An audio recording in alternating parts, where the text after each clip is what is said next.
Bueno, Otoniel, los escándalos tampoco cesan a pesar de que el revuelo y como te decía antes de irme a pausa, la Navidad como que no la he sentido porque el COVID nos tiene a nosotros arropado y no es para menos porque ¿qué hay que celebrar? No hay mucho que celebrar. Bueno, el nacimiento del niño Jesús, eso está muy bien, pero muchas familias que han perdido seres queridos, que incluso no pudieron despedirlo como regularmente se hace, eh, amigos entrañables que se fueron de repente y de la nada. Eh, Algunos les ha tocado de más cerca, otros un poquito más lejos, y en esa misma proporción la gente tiende a hacer conciencia sobre cómo se debe de comportar ante este virus que anda por ahí, que uno nunca sabe el día que que se puede contagiar de la manera a veces más tonta e inexplicable que tú puedas entender. Pero aún así, Otoniel, sí siento un tránsito insoportable en la ciudad capital. El tránsito ha colapsado en este país y todavía no veo que se dé el primer picazo para seguir con lo que sería la tercera línea del metro. Todo eso todavía sigue siendo una promesa, pero nada en concreto. En fin, las navidades de este año serán navidades muy distintas a los demás años, Otoniel. No sé qué tú Mira, percibes en tu alrededor. Lindsay, a propósito de esto, de lo que sería la impronta de gobierno en materia de infraestructura, quiero ahí aprovechar a propósito de que señalas el tema del metro. La CEPAL recientemente, la semana pasada, señaló que entre los países de la región que superan el 70% del Producto Interno Bruto en deuda pública está la República Dominicana. Así es. En este gobierno, por necesidad, porque no le vamos a cargar en realidad esa responsabilidad a la actual administración muy reciente, por necesidad ha tenido que seguir incrementando esa deuda. Y se presume, porque esa evaluación es a septiembre de este año, y entre octubre, noviembre, lo que va de diciembre. Son muchas las veces que he escuchado y he visto, y si se cuantifica, los montos que ha venido aprobando en préstamo el Congreso de la República.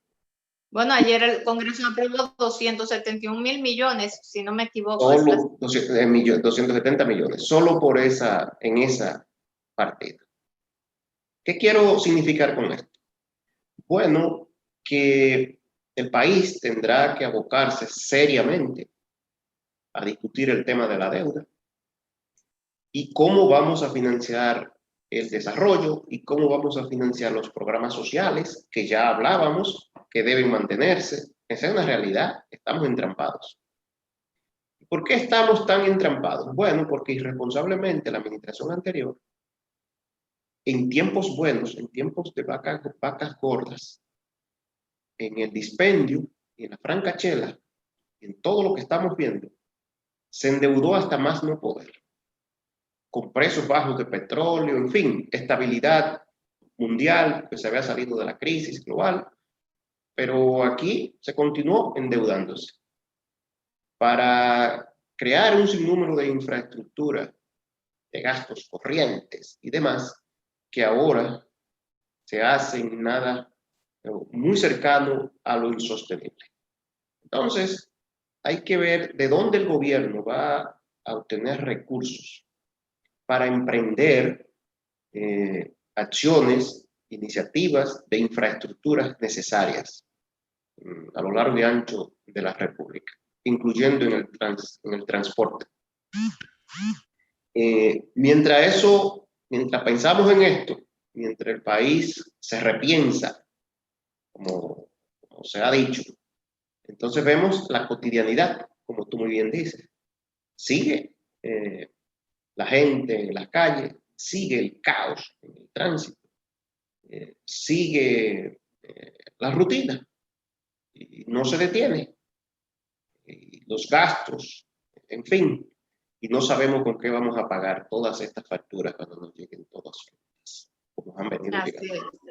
Creo Mira, que Otoniel, así es como de estamos. cada 100 pesos que se recauda, 35 se destinan al pago de los intereses vencidos de la deuda pública, solo por ese concepto. Decías, Lindsay. Sí, que te decía que así mismo es, y es lamentable todo esto. El trimestre que viene va a ser un trimestre duro. El trimestre enero o marzo va a ser un trimestre muy duro para la República Dominicana. Yo por eso siempre advertía que mucha gente dice, ay, yo estoy loca que se vaya el 2020. Pero si este año fue difícil, abróchense bien los cinturones porque el año próximo será un año muy complicado en términos económicos, lamentablemente. Yo espero equivocarme, pero lo que yo veo a simple vista no me da buena tinta a mí. No me da buena vibra, como dicen por ahí. Donde Mira, está complicado, Lindsay, en el sistema judicial. En el ámbito judicial. ahí es que la puerca tuerce el rabo, como dicen. Oye, el año ha cerrado o está cerrando en forma, digamos, espectacular en términos judiciales. Y eso habla, por un lado, mal de nosotros como sociedad, como sistema político, partidista, todo cuanto se conoce. Pero por otro, habla bien de que la institucionalidad nuestra de alguna manera está reencauzándose, está resurgiendo. Y hemos visto, así rápidamente, un recuento breve de los eventos judiciales más trascendentes en este mes han ocurrido, en el mes de diciembre, que ya llega prácticamente a su fin y con él el año. Ya veíamos los encausados del caso que han denominado Antipulpo, con eso se ha hecho toda una leyenda de quiénes son y quiénes no son, y quiénes están y quiénes faltan.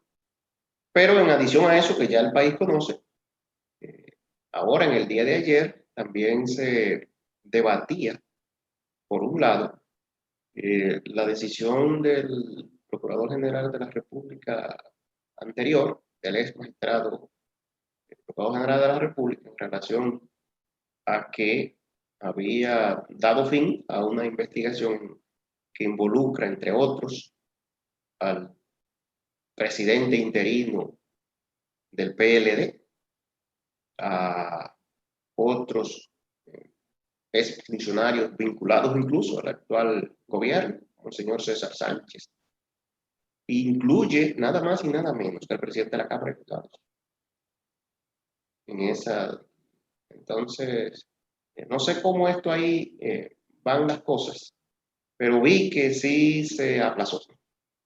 Se aplazó a los fines de conocer justamente de unos documentos y algunos reparos que hizo legales, que tiene su derecho, que hizo el señor Temístocle Montaz y el señor César Sánchez, entre otros. Veía que César Sánchez se quejaba amargamente de que todo cuanto ocurre alrededor suyo se le da un matiz de ilegalidad. Tanto fue así que alegó públicamente que había sido designado por el actual presidente de la República en una posición y que el ministro de Energía y Minas desconoce, porque supuestamente la designación es irregular. Hasta ese punto vemos. Fíjate cómo, conectando esto con lo que decíamos ahorita, cómo, cómo estos relatos, cómo estas historias del sector oficial, del sector vinculados a otros elementos que se conectan, va generando todos estos nubarrones, todos estos asuntos que no son tan claros. De manera que así anda el sistema judicial nuestro. Por una parte, el Ministerio Público muy activo, magistrada, procuradora general de la República. Cuando ella era juez de la Suprema Corte de Justicia, nosotros decíamos que ella era equiparable al Poder Judicial y que en ocasiones podía sacar la cara por el Poder Judicial y en otras tantas quedaba a un nivel superior de donde se encontraba el Poder Judicial. Lo mismo ocurre ahora. ¿Qué suerte tiene el Ministerio Público? Que tiene una Qué suerte. Qué suerte. Tiene el Ministerio Público y la República Dominicana también. Y hay que sentirse, Lindsay, y te lo digo a la gente que nos sigue, te lo digo como abogado, hay que sentirse confiado cuando se tiene en una institución como esa, tan delicada como lo es la Procuraduría General de la República, a una persona de esa estatura. Y creo que ha venido haciendo una labor titánica junto a su equipo, y eso hay que saludarlo. Cierto, así es. Bueno, mira, Otoniel, este caso, hasta que no, ¿verdad? El juez Alejandro Vargas no conozca, no se conozca del caso y él no tome la decisión, un poco se queda abierto el paréntesis, se queda abierto allí lo que sería la respuesta a ese signo de interrogación.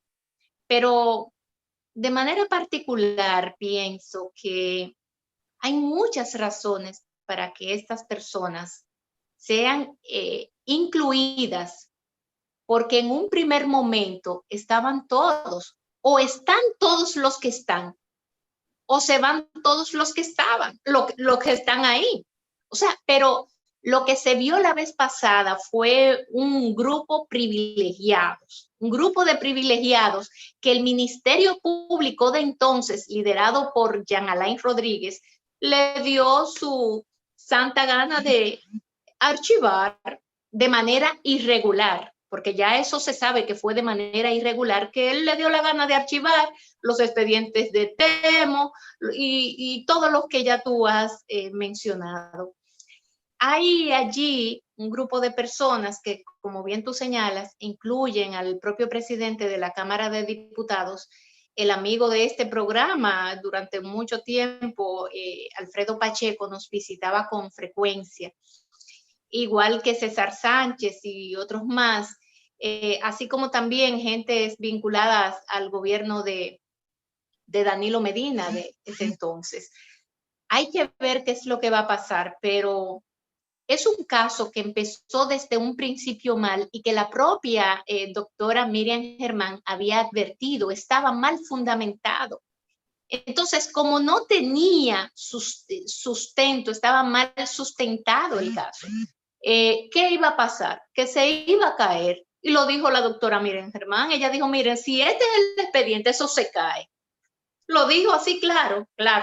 Ella nada más bastó que ella le pasara página para la izquierda, par de cosas ahí leídas para ella decir no. ¿Por qué? Porque no estamos hablando de una improvisada. Y estábamos hablando de la que era la presidenta de la Cámara Penal, ¿verdad? De la Suprema Corte de Justicia. Entonces, no es una cualquiera que estaba hablando. No sé qué tú piensas en ese sentido, pero tú como abogado te puedes leer un poco o quizás hasta oler, sentir qué puede pasar con el conocimiento de estos expedientes que en un momento se vieron disque archivados de manera irregular. Otoniel, no sé qué tú piensas, si sí o si no, qué tú crees que va a pasar ahí. Y te hago la pregunta porque yo sé que tú tienes muchísima experiencia en esto. Tú sabes que por norma no me gusta dilucidar los asuntos que llevan en los tribunales, aun cuando no somos parte de ellos, públicamente. Sin embargo, en sentido general, puedo señalarte a ustedes que nos siguen, que en la comunidad jurídica hay mucha división en esto. Entonces, si puede un juez revisar en las condiciones procesales en que se encuentra esta decisión de la Procuraduría General de la República. Yo entiendo que puede hacerlo, sobre todo en este caso porque se ha denunciado yo no puedo establecerlo, pero se ha denunciado, y lo dijo el propio Ministerio Público, que esa decisión estuvo acompañada de varias irregularidades, de formalidades y del propio procedimiento que se sigue a lo interno del Ministerio Público, de la Procuraduría General de la República, y de conformidad con la Ley 133.11, que es la ley orgánica del Ministerio Público. De manera que si eso es así, es muy probable que, si eso pudiera establecerse, es muy probable que no por cuestiones de fondo, sino de forma, que ese acto sea anulado.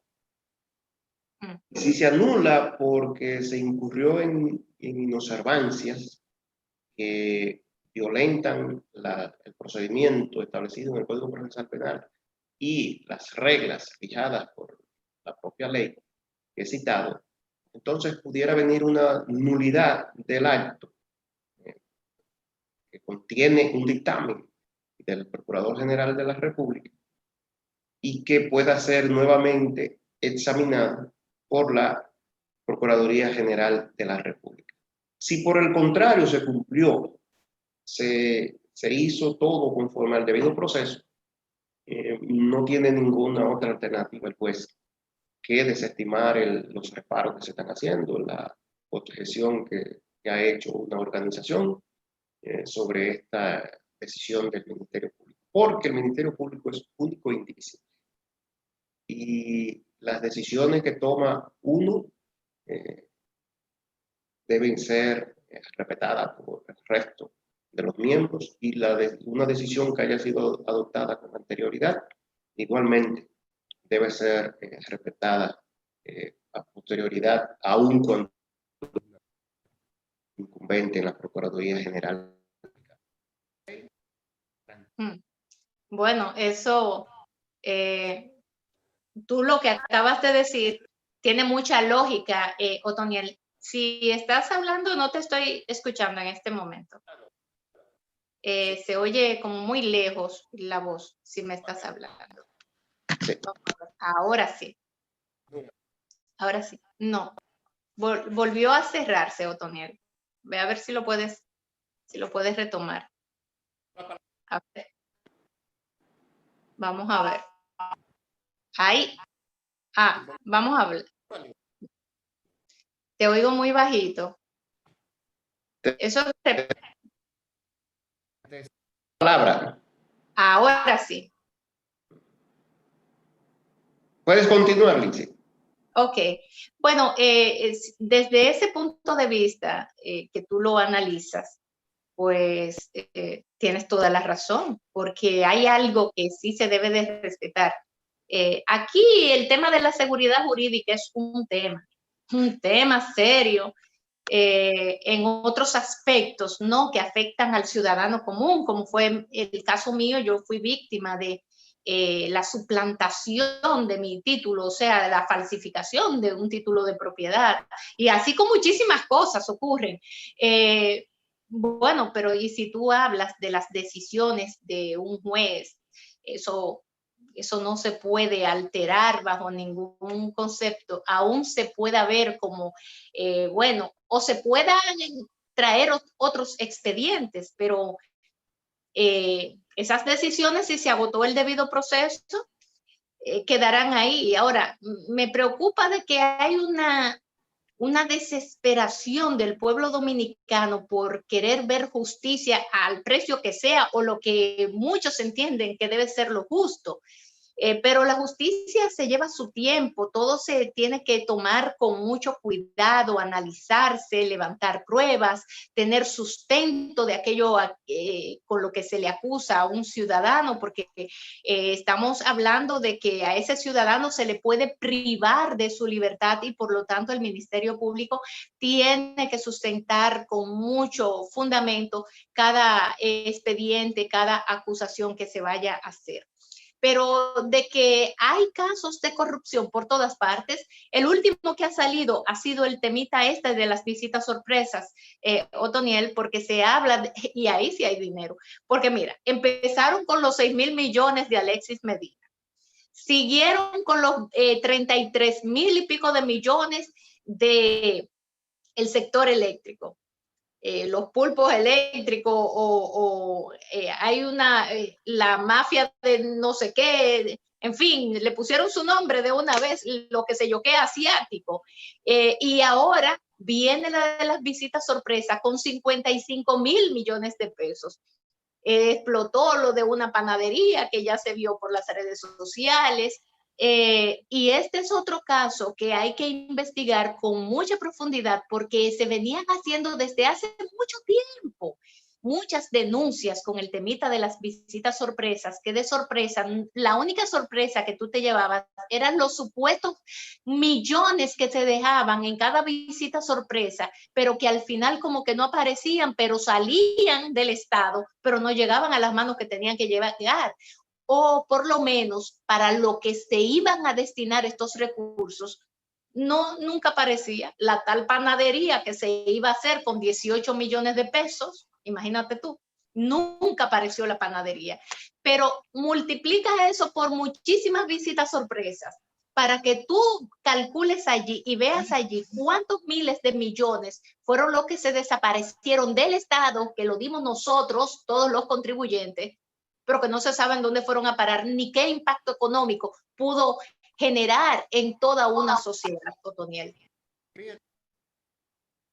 Te vuelvo a escuchar bajito. Con respecto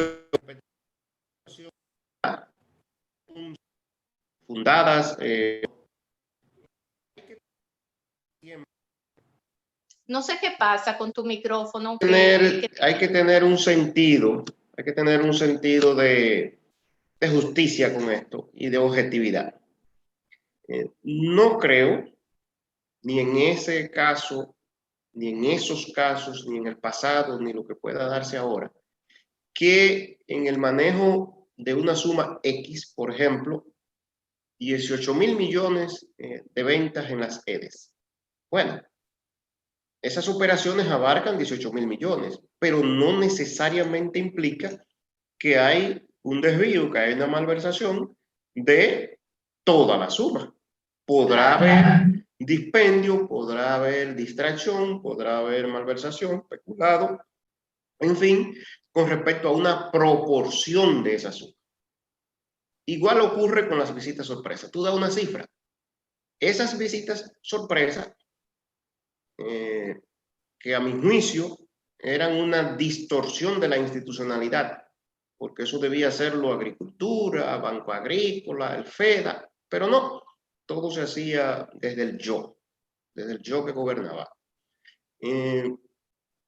Al margen de esa distorsión institucional, es probable que en muchos casos las inversiones se hayan hecho realmente y hayan cumplido el rol para el que estaban destinadas. Por consiguiente, no creo, sería improbable que la totalidad de los montos que fueron destinados a las visitas sorpresa hayan sido malversados. Ahora, creo sí, y estoy casi convencido, de que en muchos de esos casos hubo manejos inadecuados.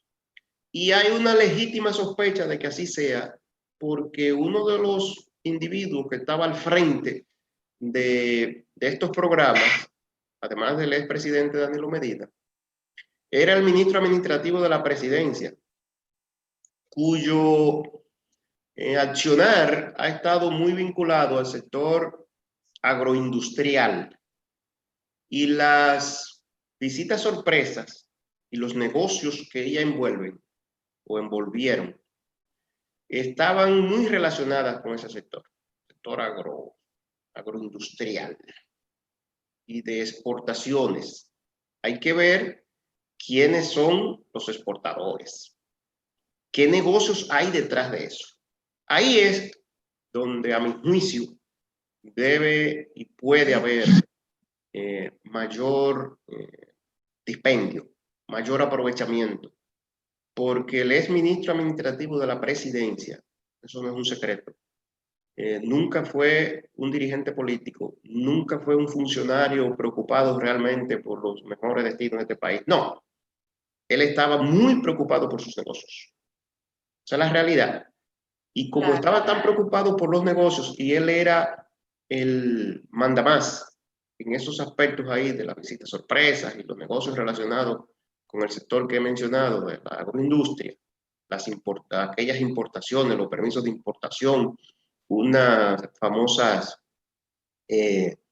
subastas que se inventaron para los permisos de importación, ahí hay muchas cosas turbias que deberán ser explicadas.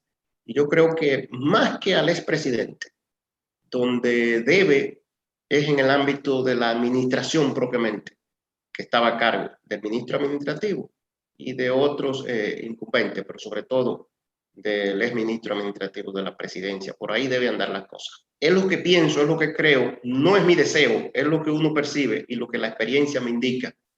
Y conforme a las circunstancias que se conocen, cuestiones que uno en su momento tuvo información, pero que no vamos a detenernos en eso porque esa no es la labor nuestra, para eso están las autoridades, pero que en su momento se denunció con muchos elementos de valor que daban cuenta de que ahí hubo y había en curso en aquel momento y ya ejecutado irregularidades que deberían ser transparentadas. Si todo ocurrió bien, perfecto. No creo que haya todo ocurrido bien.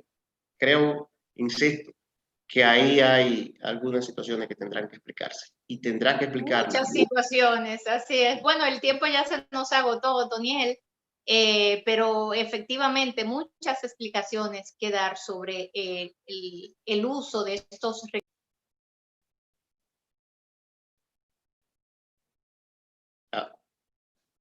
Ahora se fue el audio tuyo, Lindsay. Amigos, de repente se me va, perdón, que de repente se fue. Me ven ahora, me pueden ver.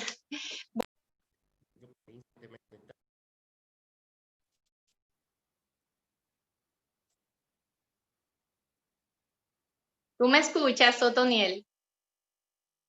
¿Me escuchas? Bueno, así finalizamos, señores, por el día de hoy. Pasen ustedes un feliz día. Otoniel, nos vemos la próxima semana, Dios mediante.